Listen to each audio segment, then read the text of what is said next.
Halo semuanya, perkenalkan nama saya Madas Mardana dengan NIM 20090360118.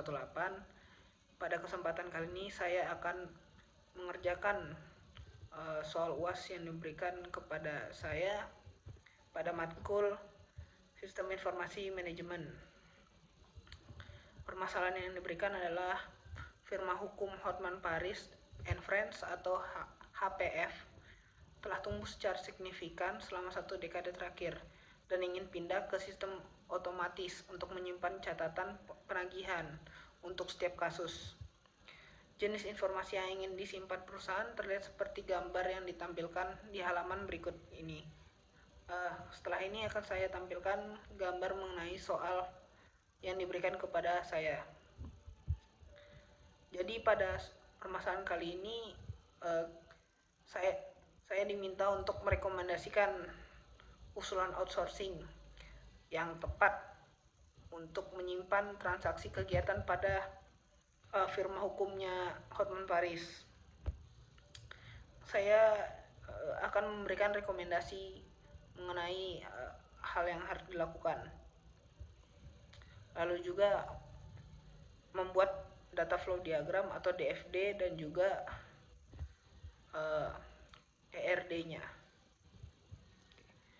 Mungkin yang pertama analisisnya yang pertama adalah saya merekomendasikan penggunaan website untuk masalah daripada firma hukum Hotman Paris and Friend ini atau HPF, dikarenakan website ini mudah untuk digunakan oleh orang-orang lain dan juga mudah juga untuk digunakan oleh pengacara, lalu mudah diakses, transparansinya gampang. Oke, mungkin kita lanjut ke DFD-nya. Pertama, DFD. Pada DFD kali ini tahapan analisisnya adalah yang dilakukan pertama kali dimulai dengan login dengan memasukkan input oleh pengguna. Nah, setelah itu pengguna akan melakukan konfirmasi login dengan mengklik biasanya login atau submit. Setelah itu akan diproses oleh admin, dikirim ke admin untuk diproses untuk melakukan pengolahan data. Setelah di approve atau diizinkan oleh admin, selanjutnya yang dilakukan adalah menginput informasi pengguna atau data pengguna. Setelah data pengguna itu diinput, akan menghasilkan data pengguna yang akan diberikan kepada admin. Setelah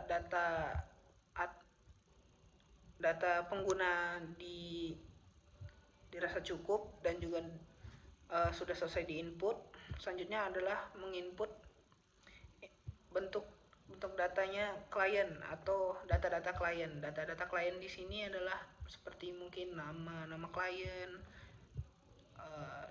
nomornya klien, seperti itu.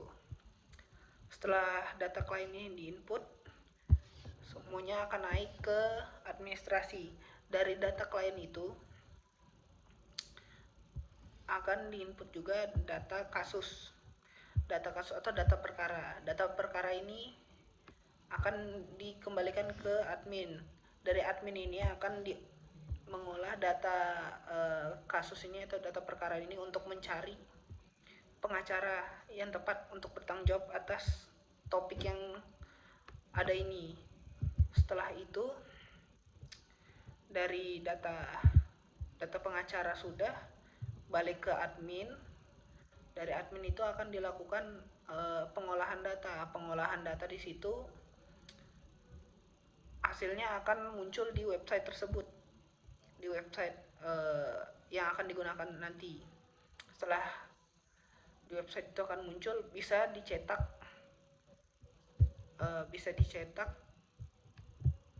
informasinya.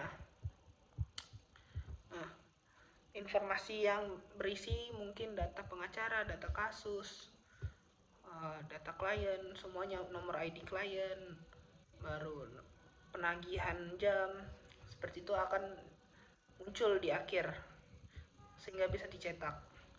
Setelah pengolahan data dari semua data-data tadi selesai, maka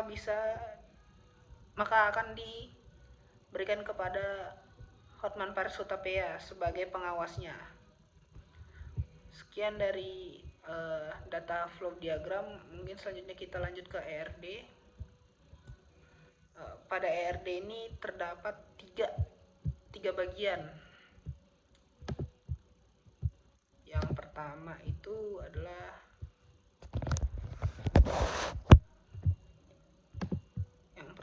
kasus. Pada kasus ini terdapat 6 bagian juga, yaitu yang pertama nomor kasus, yang kedua status kasus, tanggal kasus, tanggal dilaporkannya, lalu deskripsi kasus, pengacara yang bertanggung jawab terhadap kasus tersebut, lalu tarif penagihan per jam. Kemudian ada bagian pengacara. Pada pengacara ini terdapat jenis kelamin daripada pengacara tersebut, lalu nomor telepon pengacara, nama pengacara, alamat pengacara, lalu nomor karyawan atau nomor pengacara tersebut di firma tersebut. Setelah itu ada bagian klien. Pada bagian klien ini ada jenis kelamin, nomor telepon, nomor ID klien, alamat klien, nama klien. Nah, setelah 3 bagian ini terpenuhi, selanjutnya akan diolah menuju ke admin. Pada admin ini akan diolah menjadi sebuah laporan seperti pada data flow diagram di sebelumnya. Mungkin sekian penjelasan dari saya mengenai permasalahan yang harus diselesaikan pada firma hukum Hotman Paris and Friend atau HPF. Kurang lebihnya mohon maaf. Terima kasih.